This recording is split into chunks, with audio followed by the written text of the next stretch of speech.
Bonjour, bienvenue sur votre chaîne Congo Design Art TV qui vous revient cette fois-ci avec un module dédié au dessin de mode. Alors, nous vous remercions de vous abonner massivement à Congo Design Art TV et de pouvoir partager les vidéos. Et sans plus tarder, nous serons directement au module dessin de mode. Ce module est réalisé à partir des notes fournies par le chef de travaux Alain de Dieu Lungu, qui a déjà travaillé en amont sur le dessin documentaire.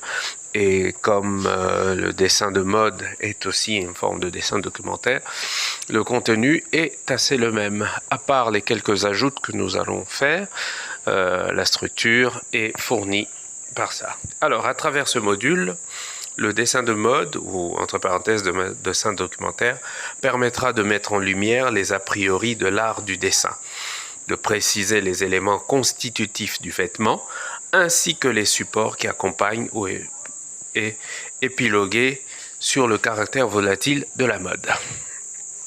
Alors, sans plus tarder, nous continuons avec les objectifs de ce module.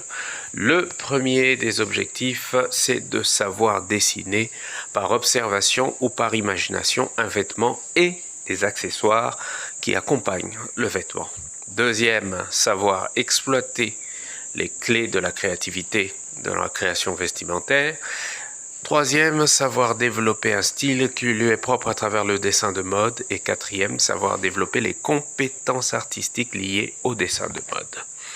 Nous continuons avec cette fois-ci un plan de présentation qui est échelonné en 3 chapitres. Le premier, c'est vous avez d'abord une introduction avec les objectifs généraux et spécifiques. Et après, vous avez les éléments constitutifs du dessin de mode. En chapitre 2, vous avez les éléments fondateurs du dessin de mode. Et en chapitre 3, la silhouette de mode. Alors, en chapitre 4, vous avez... non, ça c'est une petite erreur. Ne prenez pas le chapitre 4.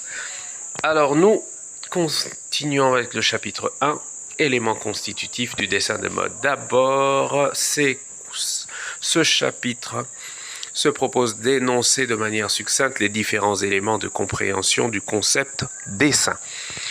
Alors, qu'est-ce qu'il faut comprendre à travers ce contexte? Ce qui nous permettra de mieux appréhender le dessin de mode, l'objet principal de notre enseignement ou de notre module. Alors, nous continuons avec cette petite citation. L'on apprend mieux lorsque l'on sait où l'on va, dit-on. Donc, on apprend mieux quand on sait où on va. Et avec ce module, il est clair que nous allons parler de dessin et surtout d'un type de dessin. Nous commençons par le dessin en soi. C'est quoi le dessin en soi? Le dessin, c'est une représentation ou une suggestion graphique des objets sur une surface.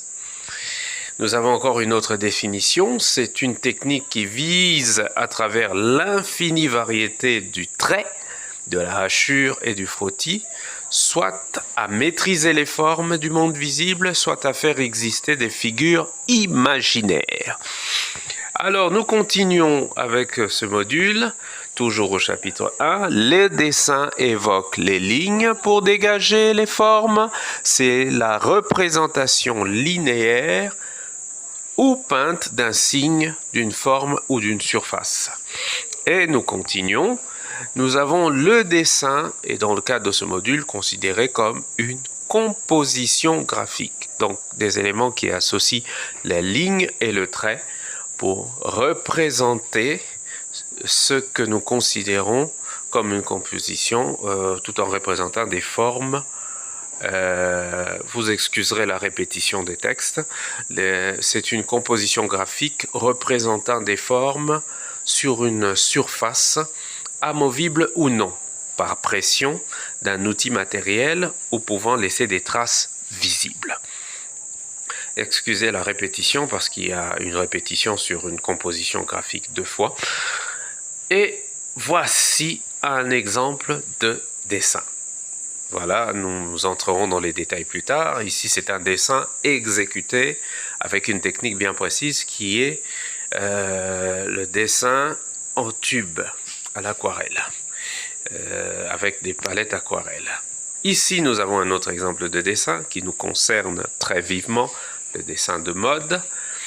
Et là, nous avons un exemple de dessin qui est exécuté au fusain. Les artistes en savent quelque chose. Alors, nous continuons avec les éléments constitutifs. Quels sont les types de dessins dont nous disposons? Alors, nous avons le dessin architectural, on peut aussi appeler dessin technique. Nous avons le dessin de mode et nous avons le dessin d'art. Dans le dessin d'art, nous avons à peu près 4 catégories. Le pointillisme, l'hyperréalisme, l'anamorphose et le gribouillage. Alors, passons sur ce terrain, nous avons une idée sur le dessin d'art architectural. C'est un ensemble de dessins qui concerne également les constructions et les vues du bâtiment. On peut parler de dessin technique du point large parce que le dessin technique réunit différents corps de métier, les électriciens, les plombiers, tous les gens qui se retrouvent dans le bâtiment utilisent le dessin technique, mais même aussi ceux de la mode. Alors, nous pouvons passer au dessin de mode. Comme nous l'avons vu précédemment, c'est le dessin qui est axé sur la manière de représenter le corps et le modèle et d'exprimer les différents types de tissus sur le modèle. Et ce dessin, c'est ce que nous allons voir avec vous.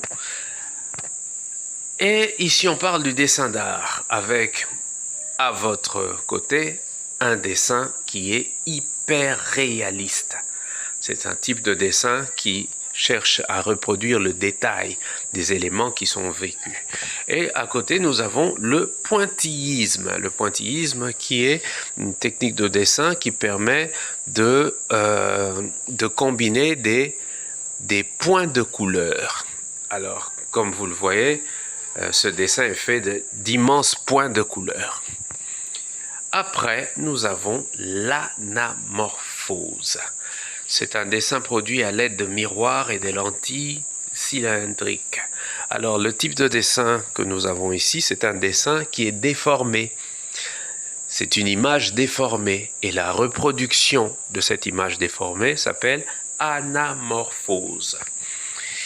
Mesdames et messieurs, merci de suivre Congo Design Art TV. Abonnez-vous, partagez. Et je vous donne rendez-vous pour le prochain numéro du dessin de mode numéro 2 avec beaucoup plus de notions et d'images. Merci.